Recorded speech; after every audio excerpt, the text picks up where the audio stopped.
श्री गणेशाय नमः। शांताकारं भुजगशयनं पद्मनाभं सुरेशं विश्वाधारं गगनसदृशं मेघवर्णं शुभांगं लक्ष्मीकान्तं कमलनयनं योगिभिर्ध्यानगम्यं वन्दे विष्णुभवभयहरं सर्वलोकैकनाथं। प्रह्लाद नारद पराशर पुंडरीक व्यासांबरी शुक शौनक भीष्मदालभ्यान रुक्मांगदार्जुन वशिष्ठ विभीषण आदीन पुण्यानिमान परम भागवतां स्मरामि। शुरू करते हैं श्री भक्तमाल का 81वां छप्पा हम लोग पढ़ेंगे, जिसमें हम लोग श्री कृष्णदास जी के बारे में पढ़ेंगे। ये कृष्णदास जी वह कृष्णदास जी पहाड़ी नहीं है जो हम लोग ने पहले पढ़े थे, ये दूसरे हैं। गिरिधर न रीझी कृष्णदास को नाम मांझ साझो दियो। श्री बल्लभ गुरुदत्त भजन सागर गुण आगर कवित नोख निर्दोष नाथ सेवा में नागर। बानी बंदित विदुष सुजस गोपाल अलंकृत ब्रज रज अति आराध्य वह धारी सर्वसु चित्त। सानिध्य सदा हरिदा सवर्य गौर श्याम दृढ़ व्रत लियो। गिरिधरन रीझी कृष्णदास को नाम मांझ साझो दियो। श्री गोवर्धनधारी भगवान श्री कृष्ण ने प्रसन्न होकर श्री कृष्णदास को अपने नाम में हिस्सा दिया। श्री कृष्णदास जी श्री गुरु वल्लभाचार्य जी के द्वारा दिए गए भजन भाव के समुद्र थे एवं समस्त शुभ गुणों की खानी थे। आपके द्वारा रची गई कविताएं बड़ी ही अनोखी एवं काव्य दोष से रहित होती थीं। आप ठाकुर श्री श्रीनाथ जी की सेवा में बड़े चतुर थे। श्री गिरिधर गोपाल जी के मंगल में सुयश से विभूषित आपकी वाणी की विद्वान जन भी सराहना करते थे। आप श्री व्रज की रज धूल को अपना परम आराध्य मानते थे। चित्त में उसी को सर्वस्व मानकर शरीर में एवं सिर माथे पर धारण करते थे तथा चित्त में चिंतन भी करते थे। आप सदा सर्वदा श्री हरिदास वर्य श्री गोवर्धन जी के समीप बने रहते थे एवं सदा बड़े बड़े संतों के सानिध्य में रहते थे। आपने श्री राधा माधव युगल की सेवा का दृढ़ व्रत ले रखा था। जैसा यहाँ पे लिखा था श्री वल्लभ गुरुदत्त, वल्लभाचार्य जी के शिष्य थे ना, तो उसके लिए लिखा है वल्लभ गुरुदत्त। उसके लिए कुछ लिखा है कि कैसे शिष्य बने, उसके लिए इनके कुछ विशेष चरित्र भी दिया है, वह पढ़ते हैं। जैसे श्री कृष्णदास जी का प्रादुर्भाव अहमदाबाद के निकट चिल्लोतर्रा नामक ग्राम में आश्विन शुक्ल तृतीया के दिन कुंभी कुल में हुआ था। इनके पिता न्यायाधीश थे लेकिन अन्याय करते थे। न्यायाधीश थे लेकिन अन्याय करते थे। कैसे? उसके लिए कथा दी हुई है कि गांव के निकट बंजारे ठहरे। पिता ने चोरों से मिलकर लुटवा कर 12,000 अपने लिए और 2,000 चोरों को दिया। बंजारे आए तो फटकार दिया। तब श्री कृष्णदास जी ने बंजारों से कहा कि हमारे पिता ने लुटवाया है, बादशाह से कहो, मैं गवाही दूंगा। उन्होंने बादशाह के पास जाकर कहा। बादशाह ने पिता पुत्र को पकड़कर मंगाया। इन्होंने गवाही देकर रुपया वापस कराया और पिता के प्राण बचाकर कुछ दिन बाद बाल्यकाल से ही घर त्याग कर श्रीमद् वल्लभाचार्य जी की शरण ग्रहण की। स्वयं पद में वर्णन किया है इन्होंने, ये कथा स्वयं पद में वर्णन करी है। ये पद यहाँ पे दिए हुए हैं। तब ते श्याम शरण हो पायो, जब ते भेंट भई श्री वल्लभ निजपति नाम बतायो। और अविद्या छाणी मलिन मति श्रुति पथ आए दृणायो। कृष्णदास जन चहु जुग खोजत, अब निहचे मन आयो।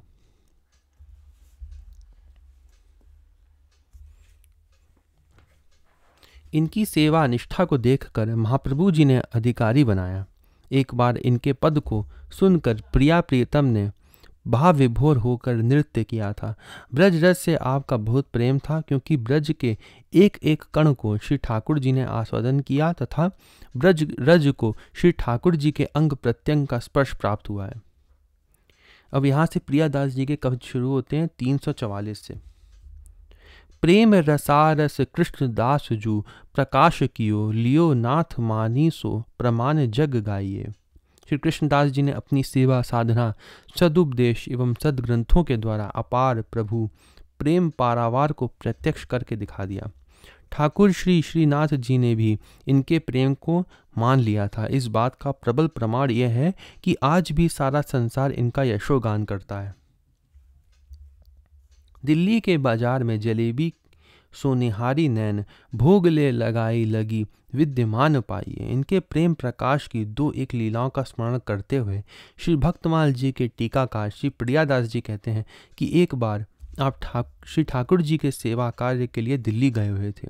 वहाँ बाजार में कड़ाही से निकलती हुई गर्मा गर्म जलेबियों को देखकर आपने मन ही में उन जलेबियों का श्री श्रीनाथ जी को भोग लगाया। भाववश भगवान ने उसे स्वीकार कर लिया। फलस्वरूप जब मंदिर में भोग उसारा गया तो विविध भोग सामग्रियों में जलेबी की थाल और हाथ में जलेबी प्रत्यक्ष मौजूद पाई गई। भगवान के राग सुनी भक्तनी को भय अनुराग बस ससी मुख लाल जू को जाई के सुनाइए। ऐसे ही एक बार आप आगरा गए थे। वहां आप एक वैश्या को अत्यंत मधुर राग स्वर से गायन सुनकर प्रेम के वशीभूत हो गए और उससे बोले, क्या तू हमारे चंद्रमुख श्री लाल जी के यहाँ चलकर गान सुना सकती है। पूछा कि क्या तुम भगवान के लिए गान सुना सकती हो वहां चल के। देखी रिजवार रीझी निकट बुलाई लई लई संग चले जग लाज को बहाइए। वैश्या ने इन्हें गुण ग्राहक तथा प्रेमी देखकर प्रसन्न होकर अपने समीप बुलाया और इनका अभिप्राय समझकर इनके साथ चलने की स्वीकृति दे दी। फिर तो ये भी लोक लज्जा को सर्वथा दूर कर उसे साथ लेकर चल दिए। नी के अनवाय पट आभरण पहिराए सोधु लगाए हरि मंदिर में ले आए हैं। श्री कृष्णदास जी उस वैश्या को अपने संग श्री गोवर्धन को लिवा लाए। फिर उसे अच्छी प्रकार श्री गिरिराज जी के तीर्थों में स्नान कराकर श्री ठाकुर जी के प्रसादी वस्त्राभूषण पहनाए। भगवान के वस्त्र पहनाए गए। फिर उसको इत्र फुलेल लगाए। इस प्रकार उसका सब साज श्रृंगार करके आत्यंतिक शुद्धि करके श्री श्रीनाथ जी के मंदिर में लिवा लाए और बोले, आज तक तुमने संसारी लोगों को रिझाया है, अब हमारे श्री लाल जी को रिझा। देखिए कैसे रिजवार हैं। देखी भई मतवारी कीनी ले अलापचारी कहियो लाल देखे बोली देखे में ही भाए हैं। वैश्या श्री श्रीनाथ जी का दर्शन करते ही प्रेम मतवाली हो गई और स्वर साध कर उसने अलाप किया। श्री कृष्णदास जी ने पूछा, क्या तुमने मेरे लाल जी को अच्छी प्रकार देखा? उसने कहा, हाँ मैंने देखा। दर्शन मात्र से ही हृदय को अत्यंत अच्छे लग रहे हैं। उन्होंने वैश्या को भगवान के दर्शन करा दिए, दिव्य दर्शन करा दिए वैश्या को भी। नृत्य गान तान भाव भरी मुस्क्यान द्रग रूप लपटान नाथ निपट रिझाए हैं। वैश्या ने अपने नृत्य गान तान भाव भरी मुस्कान और नेत्रों की श्री ठाकुर जी के रूप में लपटान अर्थात अत्यंत आसक्त भाव से श्री ठाकुर जी की ओर लगी हुई ललचौही चितवन से श्रीनाथ जी को एकदम रिझा लिया। हुए के तदाकार तन छूट्यो अंगीकार करी धरी उर प्रीति मन सबके भेजाए हैं। उसने एकदम तदाकार होकर नृत्य गान किया। प्रेम आधिक्य के कारण उसका शरीर छूट गया। श्री ठाकुर जी ने उसके जीवात्मा को अंगीकार कर लिया अर्थात अपने श्री चरणों में स्थान दिया। वैश्या ने अपने हृदय में प्रेम भाव भर रखा था और भगवान भी प्रेम के भूखे हैं, अतः उसकी जाति पाति व कर्म पर दृष्टि ना देकर उसके हृदय के प्रेम को ही अपने हृदय में धारण कर अपना लिया। इस प्रकार भगवान में तदाकार होकर वैश्या ने तथा वैश्या को अंगीकार करके भगवान ने सबके मन को प्रेम रस से सरोवर कर दिया। यहाँ जैसा गान शब्द आया है कवित्व में, तो उसने कौन सा गान गाया, कौन से पद गाए, वह यहाँ पे दिए भी हुए हैं नीचे, उसको पढ़ेंगे। लिखा है, मुँह मन गिरिधर छवि पर अटक्यो ललित त्रिभंगी अंगनी पर चली गयो तहाँ ही ठटक्यो सजल श्याम घन बरन लीन हुए फिरी चित अनंत न भटक्यो कृष्णदास कियो प्राण निछावर यह तन जग सिर पटक्यो। आगे पढ़ते हैं कविता। आए सूर सागर सो कहीं बड़े नागर हों कोऊ पद गावो मेरी छाया न मिलाइए। एक बार श्री कृष्णदास जी श्री सूरदास जी से मिलने आए। पद रचना के प्रसंग में श्री सूरदास जी ने विनोद में ही कहा कि आप तो कविता करने में बड़े प्रवीण हैं, अतः कोई ऐसा पद बनाकर गाइए जिसमें मेरे पदों की छाया ना हो, जिसमें मेरे पदों की छाया ना हो, ऐसा पद सुनाइए। सूरदास जी ने कहा, आए 5-7 सुनी जानी मुस्कात कही, भले जो प्रभात आनी करे के सुनाइए। श्री कृष्णदास जी ने 5-7 पद गाया। सूरदास जी ने उन पदों को सुनकर एवं यह जानकर कि इन पदों में तो अमुक अमुक पदों की छाया है, मुस्कुराने लगे तथा पूछने पर बता दिए कि आपके इस पद में हमारे इस पद की छाया है। उन्होंने कहा कि आपने जो पद गाए हैं उसमें ये पद जो है ना, उसमें इससे मिलते जुलते हैं ये तो। तब श्री कृष्णदास जी बड़े संकुचित हुए। तब श्री सूरदास जी ने कहा कि अच्छा कोई बात नहीं, कल प्रातःकाल कोई नया पद बनाकर आकर मुझे सुनाना।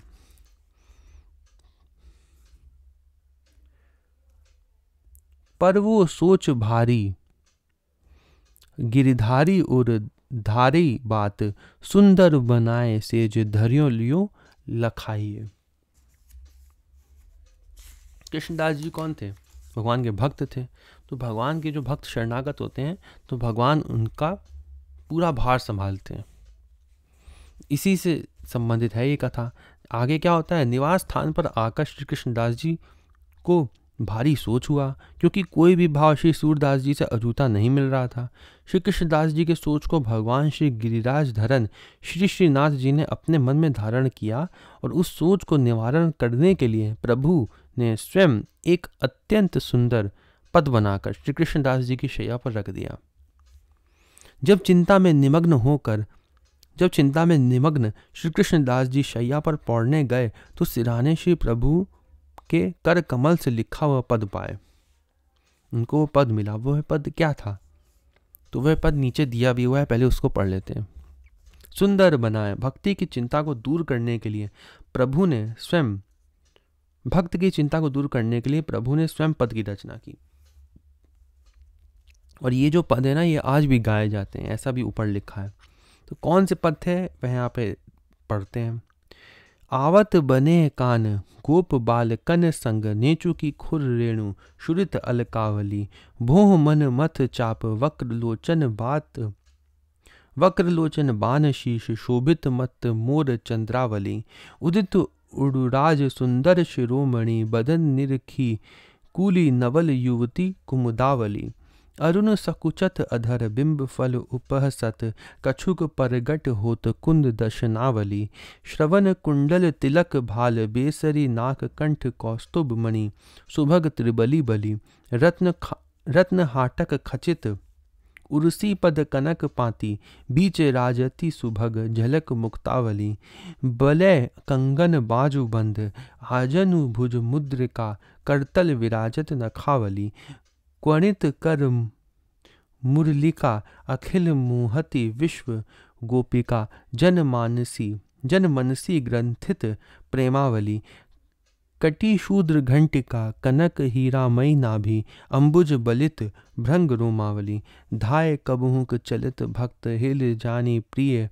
गंड मंडल रचित, श्रम जल कनावली, पीत कौशेय पट धारी सुंदर अंग, बजत नूपुर गीत भरत शब्दावली, हृदय कृष्णदास बली, गिरिधरन लाल की, चरण नख चंद्रिका, हरत तिम रावली। ये पद जो है स्वयं भगवान ने कृष्णदास जी के लिए बना दिया। फिर क्या था, प्रातःकाल होते ही श्री कृष्णदास जी पुनः श्री सूरदास जी के पास आए और उस पद को सुनाए। सुनकर श्री सूरदास जी बड़े सुखी हुए, साथ ही यह जानकर कि यह पद श्री कृष्णदास रचित नहीं हो सकता है, इसे तो श्री श्रीनाथ जी ने बनाया है। श्री सूरदास जी ने इसे श्री ठाकुर जी का पक्षपात बताया। श्री ठाकुर जी के इस पक्षपात पर श्री सूरदास जी रूठ गए, मंदिर में कीर्तन की सेवा बंद कर दिए। तब श्री ठाकुर जी ने उन्हें सुनाया, फिर श्री ठाकुर जी ने उन्हें मनाया। फिर वो तो रूठ गए भगवान से, फिर ठाकुर जी ने उन्हें मनाया जाके। फिर तो भक्त और भगवान के हृदय में परस्पर प्रेम रंग छा गया। श्री ठाकुर जी के द्वारा रचित वह पद अब तक गाया जाता है, आज भी वह पद गाया जाता है। ये सब भगवान की और भक्तों की दिव्य लीलाएं। भगवान के भक्त अगर क्रुद्ध होते हैं तो भगवान उन्हें मनाने जाते हैं। ऐसा हम लोगों ने इस कथा में पढ़ा। आगे पढ़ते हैं। कुआं में खिसिल दे है, छूटी गई नई भई, भइयों अनसका कछु औरे उर आई हैं। अंत समय में श्री कृष्णदास जी फिसल कर कुएं में गिर गए और उसी में इनका शरीर छूटा अर्थात प्राणांत हो गया। यद्यपि भजन के प्रताप से आपको तत्काल दिव्य देह की प्राप्ति हो गई, परंतु लोगों के मन में तो कुछ और ही बात आई। लोगों ने आपके संबंध में अकाल मृत्यु की आशंका की।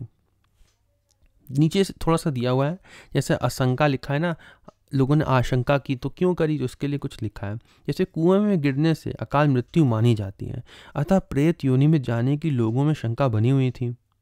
उन लोगों ने सोचा कि इनकी तो अकाल मृत्यु हो गई, अब इनको तो प्रेत बनना पड़ेगा, इन संत को तो। लेकिन परंतु भक्त का कभी पतन नहीं होता, चाहे जैसे भी शरीर छोड़े, ये नियम होता है। जैसे जैसे राजा परीक्षित जी की तक्षक नाग के डसने से मृत्यु हुई, परंतु वह भी भगवत धाम को प्राप्त हुए। वैसे परीक्षित जी जो थे, वैसे जैसा हमने पढ़ा था कि नाग के डसने से पहले ही उन्होंने शरीर छोड़ दिया था। लेकिन ये नियम माना जाता है कि संत जो होते हैं वो पूरे शरणागत होते हैं भगवान के। भगवान इतनी छोटी छोटी चीज़ों का भी संत का ध्यान रखते हैं। जैसे संत भगवान का ध्यान रखते हैं, वैसे भगवान संत का ध्यान रखते हैं, छोटी से छोटी चीज़ों का भी। तो चाहे उनकी जैसी भी मृत्यु हुए, भगवान के बिल्कुल आश्रित होते हैं। इसलिए भगवान के आश्रित जो है वो कभी क्या अधोगति में जाएगा, कभी प्रेत बनेगा, कभी नहीं हो सकता ऐसा। तो इस आशंका को दूर करने के लिए आगे पढ़ते हैं क्या लिखा है। रसिकन मन दुख जानी सुजान नाथ, दियो दर सायतन ग्वाल सुखदाई है। इस आशंका से रसिक जनों के मन में दुख हुआ। सुजान शिरोमणि श्री श्रीनाथ जी ने भक्तों के हार्दिक दुख को जानकर उसे दूर करने के लिए तथा लोगों की आशंका का निवारण करने के लिए श्री कृष्णदास जी का परम सुखदायी ग्वाल स्वरूप लोगों को प्रत्यक्ष दिखला दिया। जो दिव्य देह धारण उन्होंने कर लिया था, भाव देह जिसको बोलते हैं, भाव देह जो उन्होंने धारण कर लिया था भगवान जैसा, वह उन्होंने लोगों को दिखाया। गोवर्धन तीर कही आगे बलवीर गए, श्री गोसाई धीर सो प्रणाम यों जनाई हैं। श्री गोवर्धन जी की तलहटी में कुछ ब्रजवासियों को देखकर दिव्य देहधारी श्री कृष्णदास जी ने कहा कि आगे श्री बलदाव जी गए हैं, उन्होंने उन्हीं के साथ पीछे पीछे मैं भी जा रहा हूँ। आप लोग श्री गोसाई विठलनाथ जी से मेरा प्रणाम कह देना। धन हूँ बतायो खोदी पायो, विश्वास आयो, हिये सुख छायो, संक पंक ले बहाई है। तदुपरांत श्री कृष्णदास जी ने पृथ्वी में गड़े हुए धन का पता बताया कि इस जगह 100 रुपये जो है वह गड़े हुए हैं, जो इन्होंने पूर्व शरीर से सुरशार्थ पृथ्वी में गाड़ रखा था। ब्रजवासियों ने आकर श्री कृष्णदास जी का वृत्तांत गोसाई श्री विठलनाथ जी से निवेदन किया। पुनः निर्दिष्ट स्थान खोदा गया तो वहां धन भी मिला। इससे सबको विश्वास हो गया कि निश्चय ही इन व्रजवासियों को श्री कृष्णदास जी मिले थे। तथा दूसरी बात यह है कि श्री कृष्णदास जी की अधोगति नहीं हुई, वह भगवान की नित्य लीला में सम्मिलित हो गए। इससे सबके हृदय में शंका रूपी कीचड़ धुल गया और सबके हृदय में अपार सुख छा गया। धन हूँ बतायो के लिए आगे कुछ दिया हुआ है, उसको पढ़ लेते हैं कि एक वैष्णव ने कुआं खोदने के लिए 300 रुपये दिए थे। उनमें से 200 रुपये खर्च हुए थे। 100 रुपये आम के पेड़ के नीचे गाड़ रखे थे। उन्हीं को बताया और कहे कि उन रुपयों से कुएं का शेष कार्य और वैष्णव सेवा कर दी जाए। श्री विठलनाथ जी ने ऐसा ही किया।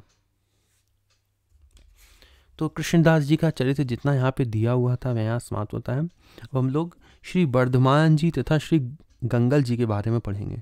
वर्धमान गंगल गंभीर उभे थम्ब हरि भक्ति के, श्री भागवत बखानी अमृतमय नदी बहाई, अमल करी सब अवनी ताप हारक सुखदाई। भक्तन सो अनुराग दीन सो परम दया कर, भजन जसोदानंद संत संघट के आगर। भीषम भट्ट अंगज उदार कलयुग दाता सुगति के, वर्धमान गंगल गंभीर उभे थम्ब हरि भक्ति के। श्री वर्धमान जी तथा श्री गंगल जी ये दोनों भाई भक्ति रूपी सेतु के दो सुदृढ़ स्तंभ थे। इन्होंने श्रीमद् भागवत महापुराण की कथा कहकर मानव पृथ्वी पर कथा सुधा की नदी बहा दी तथा आपने दर्शन, स्पर्श, सदुपदेश, समागम आदि से संपूर्ण पृथ्वी को पाप रहित कर दिया। आप दोनों प्राणियों के तीनों तापों को दूर करने वाले तथा उन्हें परम सुख देने वाले हुए। आप दोनों भक्तों से अत्यंत प्रेम एवं दीनों पर दया करने वाले थे। आप दोनों भक्तों से अत्यंत प्रेम एवं दीनों पर दया करने वाले थे। श्री यशोदानंदन श्री कृष्ण की उपासना करते थे। संत समूह में अग्रगण्य तथा सेवा में बड़े चतुर थे। आप दोनों श्री भीष्म भट्ट जी के पुत्र थे। स्वभाव से ही बड़े उदार थे तथा इस कलिकाल में भी प्राणियों को उत्तम गति अर्थात भगवत पद प्रदान करने वाले थे। कुछ अन्य बातें दी हुई हैं कि समर्थ सद्गुरु कृपा से श्री भीष्म भट्ट जी को परम भागवत 2 पुत्र प्राप्त हुए। दोनों ही निम्बार्क संप्रदाय के आचार्य श्री केशव आचार्य जी से वैष्णवी दीक्षा लेकर आजीवन भक्ति करते हुए असंख्य जीवों को भगवान के सन्मुख किया। सिद्ध सेवड़ों को चमत्कार दिखाकर मल मूत्र बंद कर दिया। तब वे लोग मारण का प्रयोग किया लेकिन स्वयं मरने लगे। श्री गंगल जी साधु स्वभाववश कृपा करके सबको पुनः जीवन दान देकर शिष्य बनाया और भक्ति प्रदान किया। श्री वर्धमान जी ने एक अंधी वृद्धा माता को संत भगवंत दर्शन के लिए भगवत चरणामृत द्वारा नेत्र प्रदान किया। एक अंधी माता को भी नेत्र प्रदान किया इन्होंने। जो कुछ भी भेंट में आता उसे संत सेवा में लगा देते थे। अब हम लोग श्री शेम गोसाई जी के बारे में पढ़ेंगे, जो कि राम जी के भक्त थे। रामदास पर तापते शेम गोसाई शेम कर, रघुनंदन को दास प्रकट भूमंडल जाने, सर्बस सीता राम और कछु उर नहीं आने, धनुष बाण सो प्रीति स्वामी के आयुध प्यारे, निकट निरंतर रहत हो तो कबहू नहीं न्यारे, सूरबीर हनुमत सदृश परम उपासक प्रेम भर, रामदास पर तापते शेम गोसाई शेम कर।